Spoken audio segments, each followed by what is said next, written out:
Hello, this is William One the third for Quiverful Productions LLC, and we're back with another mini tutorial. And today we're talking about not having all the money for the lights, but still positioning your person to make it look cinematic and professional. Today, I don't have any light set up. I just have one window and then back window back there. So two windows and then all the natural coloring in here. So now let's look at the frame. You see where the dark area is at. The dark area is camera left, camera right.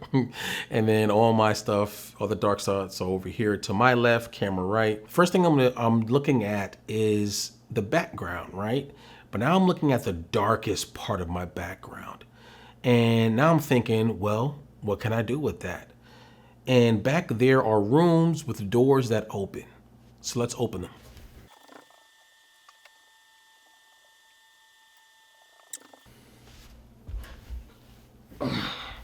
Okay, so I've opened up the doors and now we have some type of breaking up of light. It's dark, it's mysterious. First thing I'm asking myself is, where's the sun gonna be as I'm doing these setups? So that as I'm setting up, I know I'm gonna have to deal with the light here, here, and here. Make sure that you are cognizant of that. Now we have this really dark part by the light. Okay, we have this really dark part by the light, and you can bounce stuff and things like that, but it's in this, because the wood is dark and everything else is dark, it's not going to be the same. So I'm going to have to actually put a light on it. So let's do that.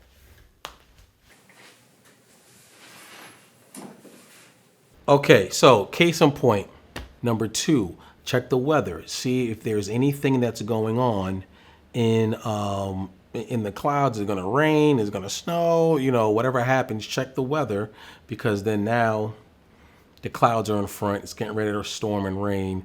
And now it got so dark, so I have to use more light. Number 3, and this is a rule that I've always gone by, and you got to remember, light bounces, okay? Light bounces off of things. So when you have to make changes, or you have to put that light up, or you got to, you know, change the light, notice your background and what's happening to the light. You guys don't notice that, but now the light that I have up is hitting the picture. Okay, so now I have to make adjustments. So I'll move the light closer so that I could turn it away from me and still get hit by some of the light. And it's not as harsh, it's giving me that soft look, okay? Okay, let's recap.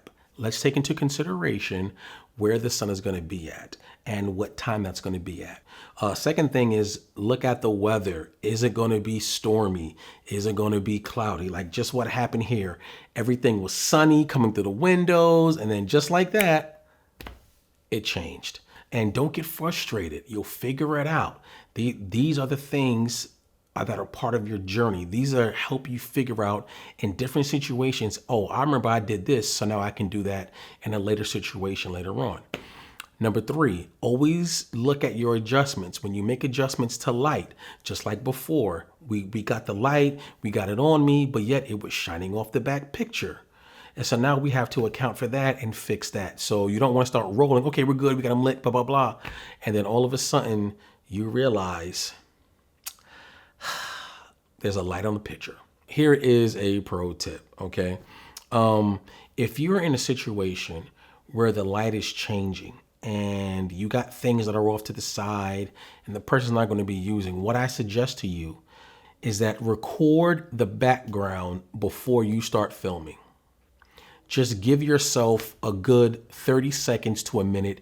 If you know there's going to be sun changes and light changes, record that stuff, because what you can actually do is mask out the background. So if, let's say my window was super bright, I'm gonna shoot the frame and the exposure of the window the way I want to, so that later on in editing, I can go and mask that part out.